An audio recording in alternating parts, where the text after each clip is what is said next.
What is going on, guys? NeBo back again. Hopefully you guys are doing good. And today's video, we're going to be talking about tips and tricks to get better as an Overwatch player.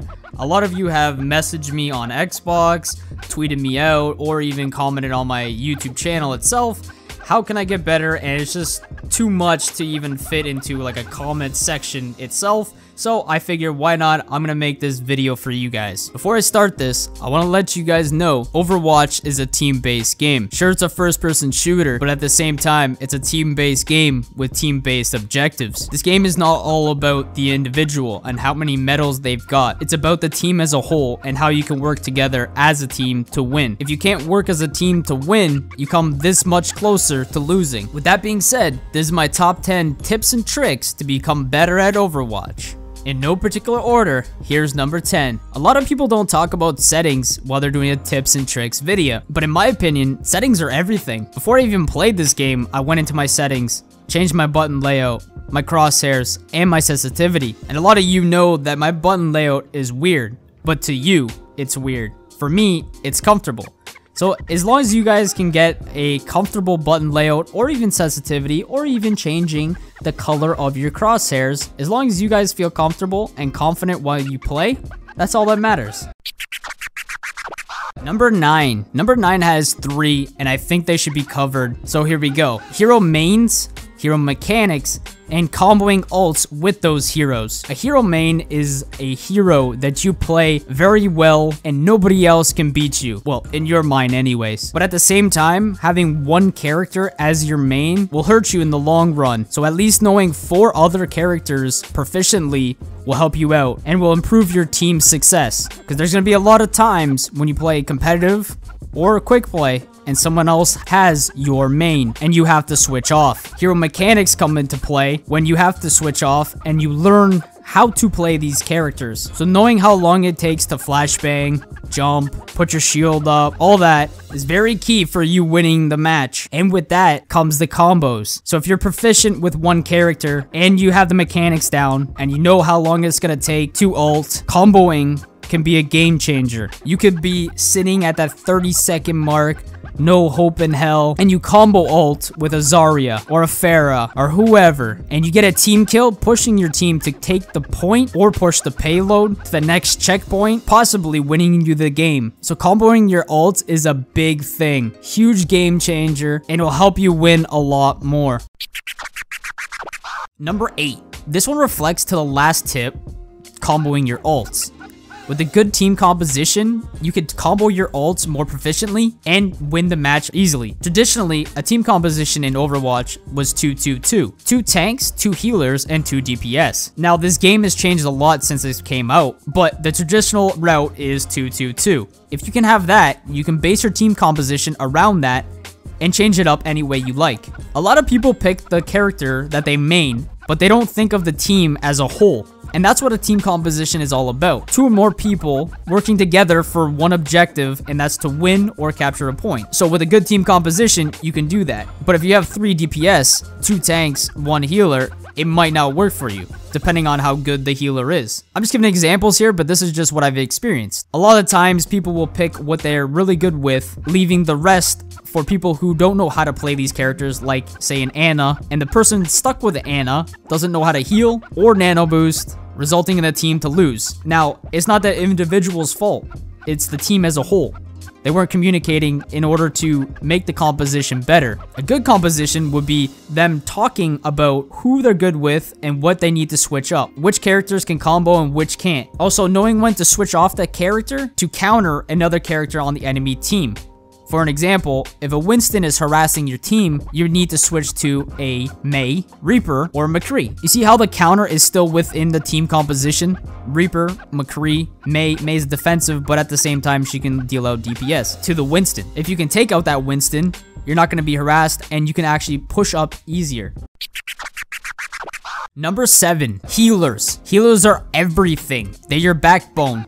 They're your lifeline.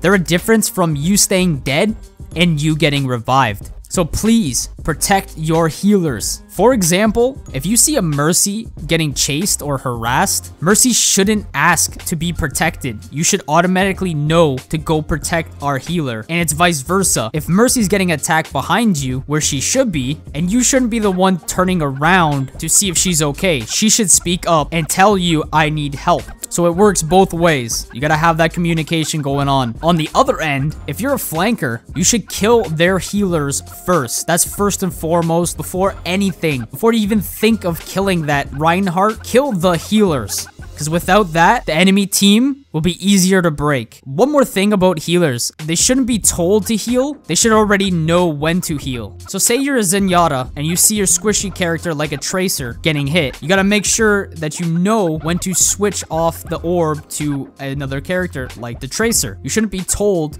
I need healing, if you can see everything from the back line. Just like the Mercy, you can see everybody's health bar, and you can see them through the walls on which color they are. If they're yellow, they're half health, and if they're red, they're critical. And they're your important target, they need the health first, so make that a priority. Mercy shouldn't be told, or Zenyatta shouldn't be told, I need healing, heal me, and you gotta go heal. You should already know by instinct. That's the difference between a bad healer and a good healer.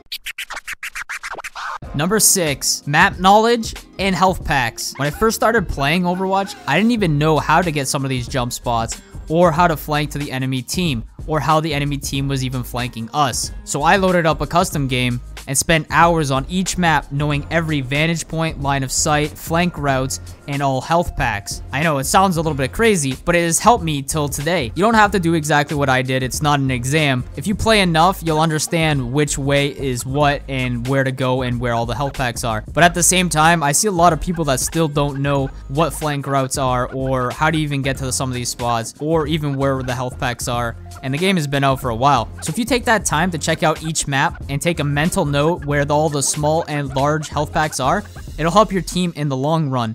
For example, say you have a Genji and he's on the front line. He's behind the Reinhardt and he's not doing nothing. He's gonna get picked. Now, if the Genji knows a flank route, he has a better possibility of taking out the healers and possibly getting a team kill. So you can either do what I did, go to custom game, check out where every line of sight, point of view, flank route, and health packs are, or just play and keep a mental note where everything is. It'll help you guys in the long run.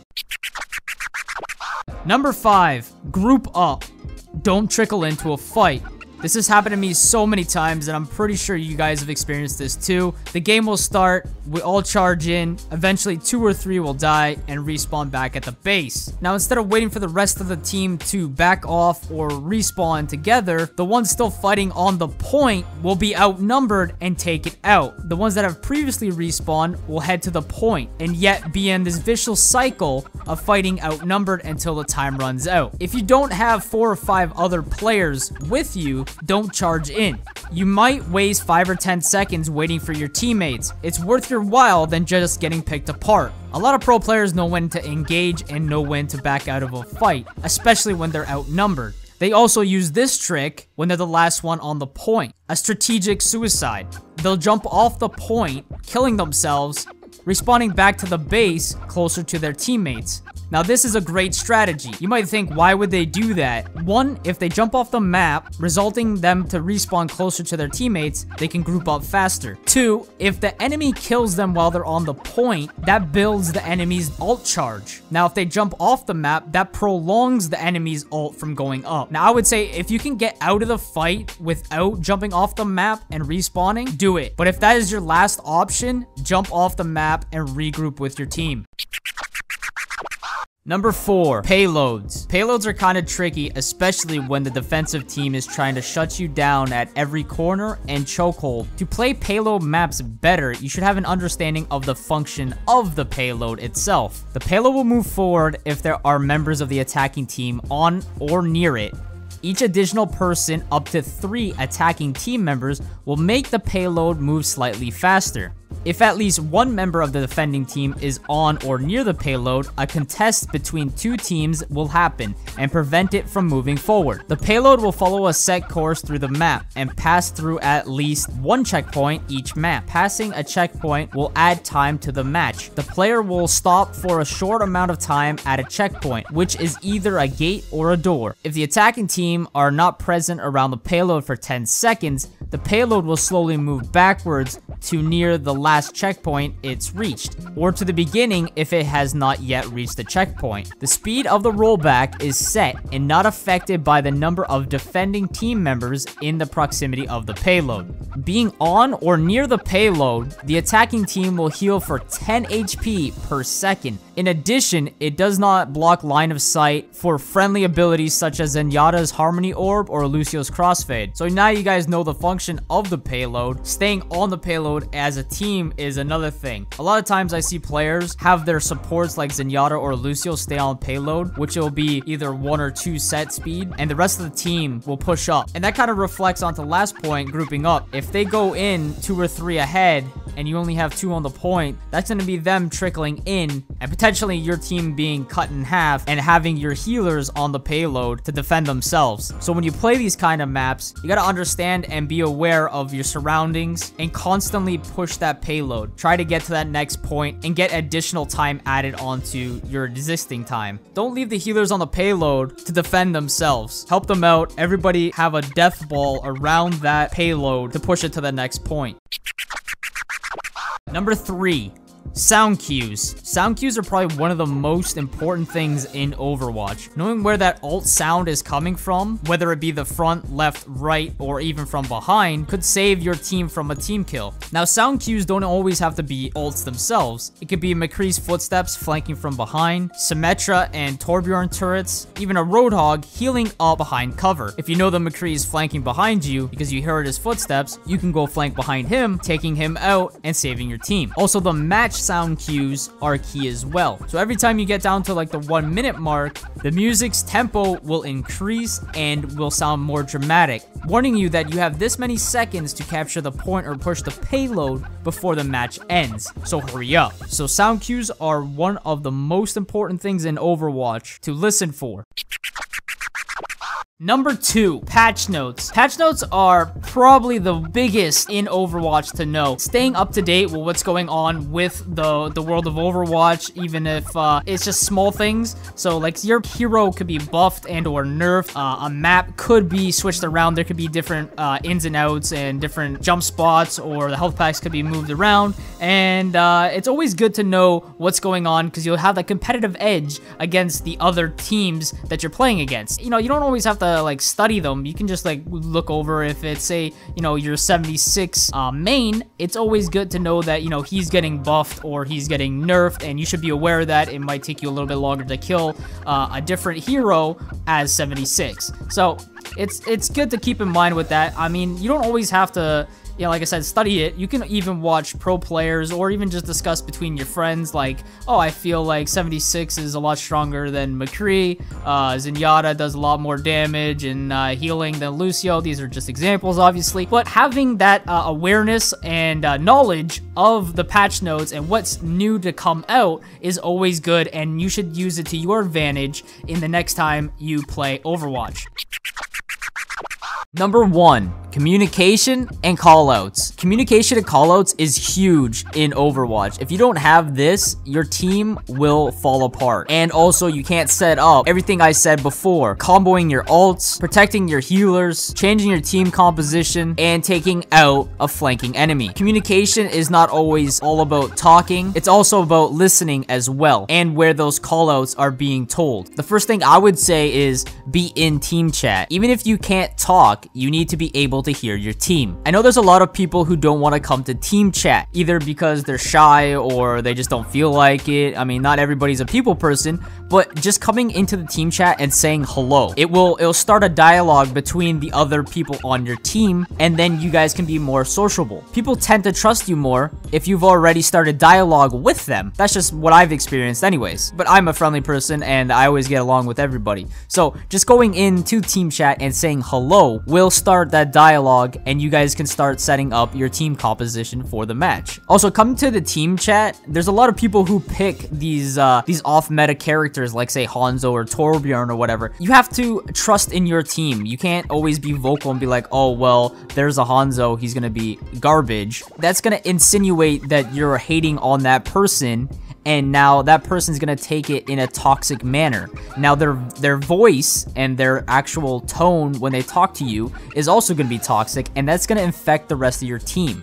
And I know it sounds weird, but the toxicity does spread throughout the team, especially when you're not getting heals, you're not getting blocks, you're not getting picks anyways. Like, everybody's gonna hate on each other, plus the time is running down, and it's just extra stress and hate for nothing. Be calm, be nice to each other, be sociable, be like when you would be in real life talking to another person. Now, callouts are used to bring awareness to either an important or dangerous situation. Callouts quickly answer and relay these three answers: who, what, where. So for an example, it'd be an enemy McCree, half health, flanking from behind. Also, he has his ult. So that's just one example, guys. Now with callouts, there's a lot of people who like to shot call and communicate a lot more than the rest, and it's hard to actually hear the call out when everybody's talking over each other. Now when you do see something like a Genji flanking or a McCree has his ult after you've gotten killed by him,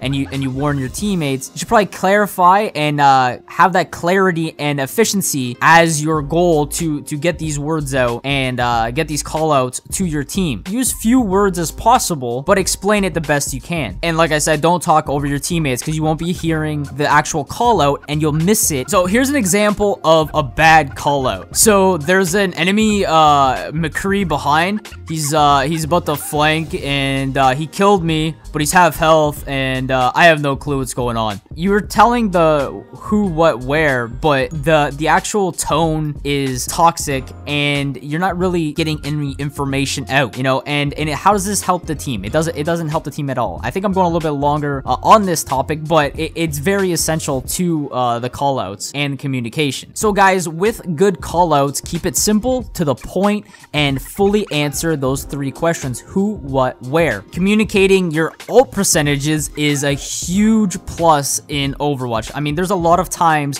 when you play and nobody actually says their ult percentage, especially if it's a Tracer or a Genji. You know, they're lone wolf characters anyways. They don't really need a whole team combo in order to get their ult off, but the rest of the team does. So it's always good to communicate what your ultimate percentage is in order to get a team kill. Also, communicating which ults you're going to be using at that time is key. Say you have a Zenyatta and a Lucio. They both have their ults ready. Now you hear a Reaper jumping down, die, and both use their ults. Now, if they communicated between each other, I will use my break it down for this situation, or I'll use my transcendence for this situation. You can avert that crisis by having one less ult than instead of both. With communication in the beginning of the match, I would say make a plan. Are we going to use a dive comp? Are we going to use 3 tanks instead of 2-2-2? It's totally up to you guys. It's always good to ask, like, what the plan is, what do you guys need, who is good with what, and what are they main, instead of everybody picking random characters that they're not good with and not being proficient with this. So this communication part is very key. And with making a plan, this forces the people to think about the current strategy and what could be done better. It also clears up confusion, and now you have a great plan for the push. I mean, the worst case scenario, now nothing changes and you still have no plan and you lose. And for my last tip for communication and callouts, be nice. I know this sounds weird, but a lot of times when people come into a competitive match, they're either salty or toxic from the last match, and it doesn't help anybody. And that toxicity spreads to your new team that you're playing now. You want to be constructive with your feedback, stay calm, think before you act, and don't get tilted. There's always a chance that your team could get tilted and or throw the match. It's horrible, but at the same time, if you have the rest of the team communicating with each other and supporting each other, they won't throw the match or get tilted. tilted. Learn to read your teammates. If someone is already tilted, don't go overboard with your suggestions and comments, because that will make their mindset tilt and throw the match. Also, singling out a person for not doing their job well doesn't help the team at all. This is a team, right? You're 6 on a team. You have to help each other, not single out one person so it's a 5v1. So if something's not working, like I said before, communicate, switch the composition up. Alright, just like that, guys, this is the end of the top 10 tips and tricks video. Hopefully you guys enjoyed. Hopefully you learned a lot. I am nowhere near a professional Overwatch player, but I've played this game a lot. I've played it since the beta till now. That is a lot of experience and a lot of time invested in this game. Hopefully a lot of my knowledge and experience will wear off on you guys if you do follow these tips and actually implement them into your gameplay, or you know, just the mindset going into an Overwatch match. If there's anything that I've missed or I didn't touch on very well, comment down below. I would love to hear your comments and what you guys would like in a different tips and tricks video, or if you need help with a different hero, I can try to help out as best as I can. And that is about it. Hopefully you guys enjoyed this video. Drop a like, comment down below, because I would love to hear your feedback, and subscribe if you're new. Till next time, guys, see ya.